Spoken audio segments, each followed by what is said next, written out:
When the German High Command first heard reports about the new Soviet heavy tank appearing on the Eastern Front, they didn't panic. They assumed it was another crude, overbuilt machine, just like the KV series. Heavy, slow, badly machined, poorly crewed. Nothing that a Tiger or Panther couldn't deal with. German intelligence officers even joked that if Soviet factories kept welding armor that thick, the tanks would never move fast enough to reach the battlefield. They were wrong, very wrong. The first time the IS-2 showed up in force was early 1944, smashing through German defensive positions like a steel avalanche. Units on the ground reported a tank unlike anything they had faced.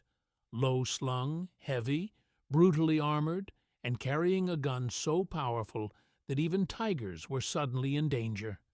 This wasn't the clumsy Soviet iron they remembered from 1941.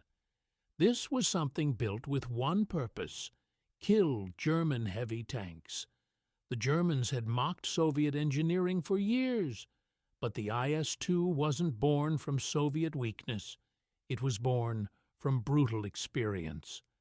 After losing thousands of tanks to German 88mm guns, Soviet designers understood a truth Germany refused to accept. Armor thickness alone wasn't enough. Speed alone wasn't enough. The war had changed. Whoever fired first, whoever hit hardest, would win. So they built a tank around a gun. Not just any gun, the massive 122mm D-25T, a weapon originally designed for artillery, a weapon so large that its shells were almost the size of a German soldier's forearm. One hit from that gun didn't just penetrate armor, it obliterated it. Tigers that were once considered invulnerable began showing up with their turrets blown open, their armor cracked like porcelain. German tank crews, who once feared nothing, suddenly learned a new emotion on the battlefield: dread. But the IS-2 wasn't only about firepower. Its frontal armor was shaped into a pointed pike nose that deflected incoming rounds, making it extremely difficult for German guns to achieve a clean penetration. At typical combat ranges, the Tiger's famous 88mm struggled to get through. The Panther, with its high-velocity gun, still needed perfect angles and perfect circumstances. The IS-2 didn't require perfection. It only needed one shot. When the two tanks met head-on, survival came down to who fired first, and the IS-2's gun hit so hard that even glancing blows ripped plates open, crushed suspension, or killed crews through sheer shock.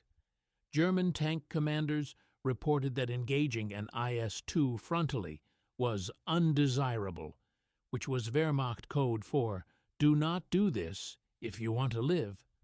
The IS-2 also forced a complete change in German tactics. Instead of confidently pushing their heavy armor forward, Tiger units now had to ambush, retreat, reposition, and avoid direct confrontations. Panthers relied on mobility and flanking, their commanders warning crews not to fight the IS-2 head-on under any circumstances. And infantry? They had no answer at all.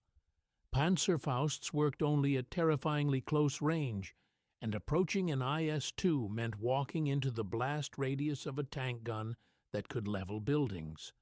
What shocked the Germans most was the speed of Soviet adaptation. The Red Army didn't just field the IS-2, they learned to use it. They paired IS-2 units with infantry, engineers, and mobile artillery. They used them to smash through strong points, break open defensive lines, and target German heavy tanks specifically. It wasn't the crude Soviet doctrine of 1941 anymore. This was coordinated combined arms assault, and it worked. By summer 1944, the IS-2 was rolling through Eastern Europe like a hammer made of steel and fire. German units, encountering it for the first time, sent panicked reports back to headquarters. The tank they once mocked had become one of the most feared machines on the battlefield, and as the front collapsed, tigers and panthers found themselves being hunted, not the other way around. But the IS-2's true impact came not from single duels, but from how it changed the battlefield around it. German infantry units, once accustomed to calling in tigers as mobile fortresses, suddenly found that their untouchable support wasn't untouchable anymore. When Soviet forces launched major offensives in 1944, IS-2 units led armored columns straight through German defensive belts that had been designed around stopping medium tanks, not heavy, armor-breaking monsters. German commanders complained bitterly in after-action reports. Their 75mm and short-barreled 88mm guns couldn't reliably penetrate the IS-2 from the front. Even the Tiger I, Germany's most feared tank, found itself outgunned at typical engagement ranges. For the first time in the war, German tank crews were the ones facing a machine that could kill them before they could kill it. And the Soviets understood this psychological shift. IS-2 units were deliberately placed at breakthrough points, smashing through bunkers, trenches, and anti-tank guns with terrifying ease. The 122mm high-explosive shell was so powerful that German soldiers often described it as artillery arriving on tracks. A single HE round hitting a fortified house could collapse the entire structure. A blast near a Panther could blow off tracks, crack weld seams, or stun the crew inside. This wasn't tank warfare as Germany had known it. This was overwhelming force. The IS-2 wasn't perfect. Its reload speed was slow, sometimes 20 to 25 seconds between shots, and its ammunition load was limited. But Soviet doctrine accounted for this. IS-2s didn't operate alone. They fought in groups, supported by infantry and lighter tanks. Their job was simple: crush defenses, shred strongpoints, and force German armor to react. And when German armor did react, they discovered that the IS-2 could destroy them long before they got close enough to exploit its weaknesses. By the summer of 1944, as the Red Army advanced toward Poland and the Baltic states, German tank aces encountered IS-2s more frequently. Memoirs from Tiger crews mention the same unnerving realization again and again. Long-range duels were no longer safe. One Panther commander wrote that the first time he saw an IS-2 fire, he assumed it was a field gun. The muzzle blast was that enormous. The next moment, a German tank 500 meters away was obliterated. The IS-2 reshaped expectations.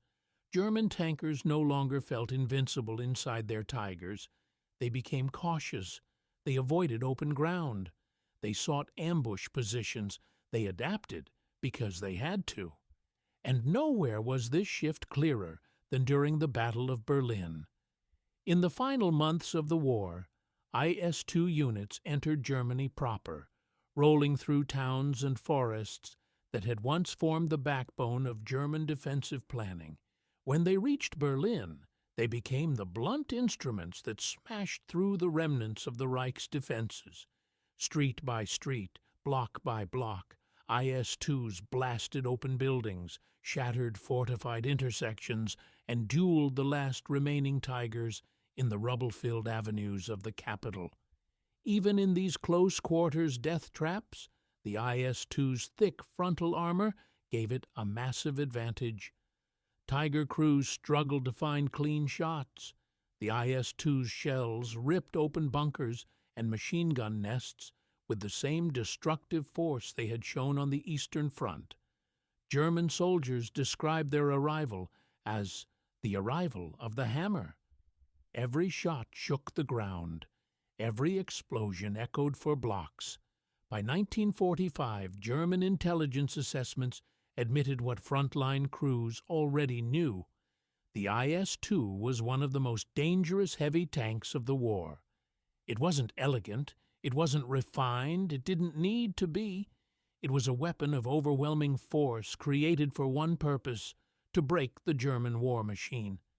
And it did. The IS-2 didn't win by being the fastest, or the most accurate, or the easiest to operate. It won because it embodied the Soviet approach to warfare: brutal efficiency, raw punching power, and the willingness to use force at a scale the Germans could never match again. The tank German commanders laughed at, the slow, ugly, ridiculous machine they dismissed at first glance, became one of the most feared armored vehicles on the Eastern Front. Its 122mm gun cracked open tigers. Its armor outlasted German fire. Its presence broke morale long before its shells broke steel. By the end of the war, the laughter was long gone. In its place was respect and fear. The IS-2 didn't just challenge Germany's armored supremacy, it ended it. Thanks for watching. I really appreciate you being here. If you enjoyed the video, a like and a subscription go a long way and help me keep making these World War II stories.